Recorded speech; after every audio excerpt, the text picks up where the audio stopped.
Chapter 7 Commerce and Culture, 600 CE to 1450 CE. In the spring of 2004, I was looking for an appropriate college graduation present for my son Atish and decided on an Apple iPod music player. I placed my order online. I was astonished by what followed. I received a confirmation email within minutes and learned that the product was being shipped not from California but from Shanghai, China. Atish's personalized iPod landed on our New Haven, Connecticut doorstep barely 40 hours after I had clicked buy. To Nayan Chanda, a 58-year-old journalist born and educated in India and at the time working at Yale University, this was an astonishing transaction. Probably it was less surprising to his son, but both of them, no doubt, understood this kind of commercial exchange as something quite recent in human history. And in the speed of the transaction, it surely was. But from the perspective of world history, exchange among distant peoples is not altogether new, and the roots of economic globalization lie deep in the past.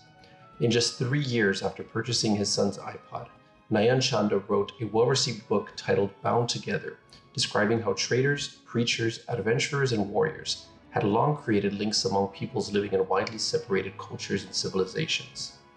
Those early trans-regional interactions and their capacity for transforming human societies, for better and for worse, played an increasingly significant role in this era of third-wave civilizations, a millennium of accelerating connections. The exchange of goods among communities occupying different ecological zones has long been a prominent feature of human history. Coastlands and highlands, steppes and farmlands, islands and mainlands, valleys and mountains, deserts and forests, each generates different products. Furthermore, some societies have been able to monopolize, at least temporarily, the production of particular products, such as silk in China, certain spices in Southeast Asia, and incense in southern Arabia, that others have found valuable. This uneven distribution of goods and resources, whether natural or resulting from human activity, has long motivated exchange, not only within particular civilizations or regions, but among them as well. In the world of 500 to 1500, long-distance trade became more important than ever before in linking and shaping distant societies and peoples. For the most part, it was indirect, a chain of separate transactions in which goods traveled further and individual merchants.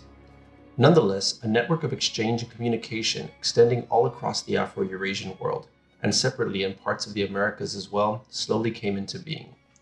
Why was trade important? How did it generate change within the societies that it connected? Economically speaking, commerce often altered consumption and shaped daily life. West Africans, for example, imported scarce salt, necessary for human diets and useful for seasoning and preserving food, from distant mines in the Sahara in exchange for the gold of their region. Over several millennia, incense such as frankincense and myrrh, grown in southern Arabia and the adjacent region of northern Somalia, found eager consumers in ancient Egypt and Babylon, India and China, Greece and Rome. Used for medicinal purposes, religious ceremonies, and as an antidote for the odors of unsanitary cities, incense also bore the aroma of eros. "I have perfumed my bed with myrrh, aloes, and cinnamon," declared a harlot featured in the Old Testament book of Proverbs. "Come, let us take our fill of love till morning." Trade also affected the working lives of many people, encouraging them to specialize in producing particular products for sale in distant markets rather than for use in their own communities. Trade, in short, diminished the economic self-sufficiency of local societies, even as it altered the structure of those societies as well. Merchants often became a distinct social group, viewed with suspicion by others because of their impulse to accumulate wealth without actually producing anything themselves.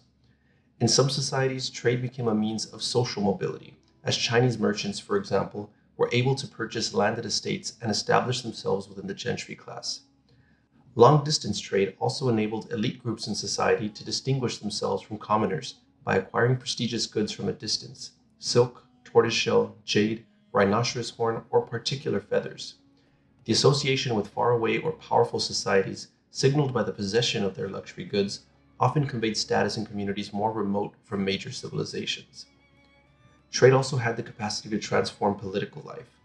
The wealth available from controlling and taxing trade motivated the creation of states in various parts of the world, and sustained those states once they had been constructed. Furthermore, commerce posed a set of problems to governments everywhere. Should trade be left in private hands, as in the Aztec Empire, or should it be controlled by the state, as in the Inca Empire? How should state authorities deal with men of commerce, who were both economically useful and potentially disruptive? Moreover, the saddlebags of camel caravans or the cargo holds of merchant vessels carried more than goods. Trade became a vehicle for the spread of religious ideas, technological innovations, disease-bearing germs, and plants and animals to regions far from their places of origin. In just this fashion, Buddhism made its way from India to Central and East Asia, and Islam crossed the Sahara into West Africa. So did the pathogens that devastated much of Eurasia during the Black Death. These immense cultural and biological transformations were among the most significant outcomes of the increasingly dense network of long-distance commerce during the era of third-wave civilizations.